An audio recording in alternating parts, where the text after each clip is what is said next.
President Obama at the United Nations.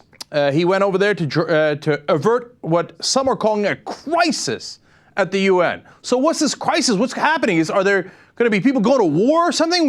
No. War is good. I forget. That's why we want to stay longer in Iraq and Afghanistan, and Libya was great. No, it turns out the crisis is that we might have peace. The Palestinians have sought a peaceful resolution, a diplomatic resolution to the issue of statehood.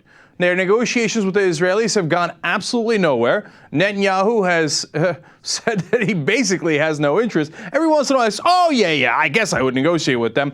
But I'm going to continue to expand settlements, which they don't want. I'm going to continue to claim most of this land is ours.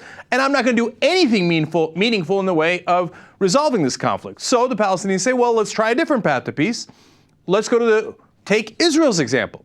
What did Israel do? They went and asked for recognition from the United Nations, and that was the historic decision in 1948, and that's how Israel became a state. Follow the Israeli model. Can you think of anything more logical?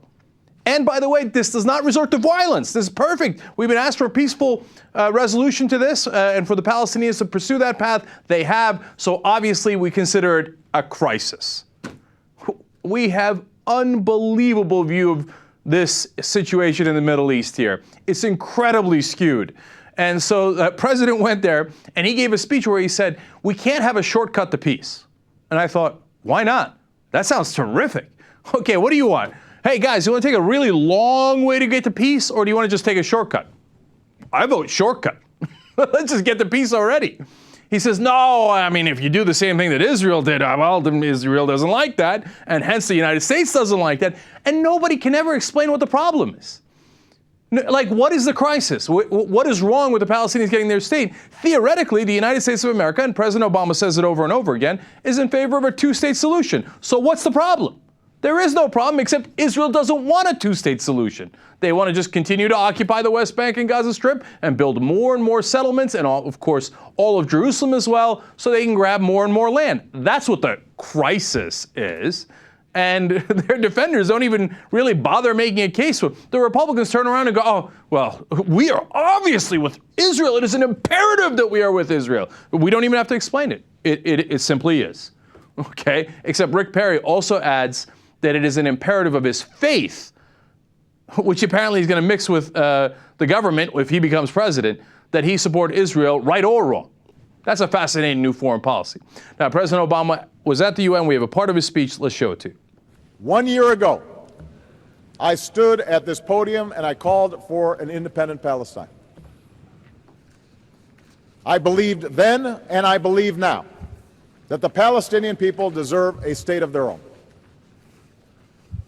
Just not now. But what I also said is that a genuine peace can only be realized between the Israelis and the Palestinians themselves.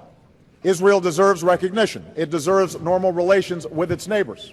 And friends of the Palestinians do them no favors by ignoring this truth, just as friends of Israel must recognize the need to pursue a two-state solution with a secure Israel next to an independent Palestine.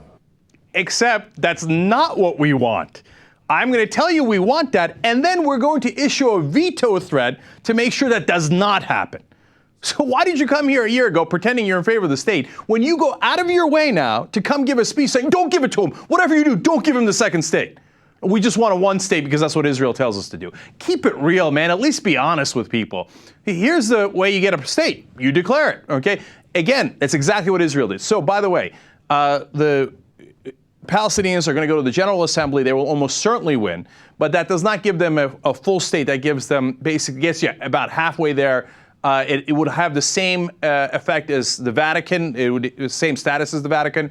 If you go to the Security Council, well, then you can get a full state, except, of course, the one country that's always blocking it is the United States. So President Obama went there to say, I will not give you that state. I just won't give it, even though I've promised it over and over. Okay? You've done all the right things. You're willing to negotiate. The other side isn't. But I want you to sit there for maybe the next 30 years, because at least, I mean, at a minimum, 30 years have gone by where they've had no meaningful negotiation, where one side says, I just don't want to give up the land. I don't, for whatever reason, they say, I don't trust you. They say, I need it for my security. I need the water, whatever it is, but I'm not going to give it to you. So he's saying, Palestinians, instead of doing it the right way, I want you to go back and sit there like a schmuck and wait for the next 30 years while we pretend that we're interested in giving you a state. That's nonsense. So I wasn't clear enough. President Obama's speech at the United Nations was nonsense. He's doing the exact opposite of what he's saying.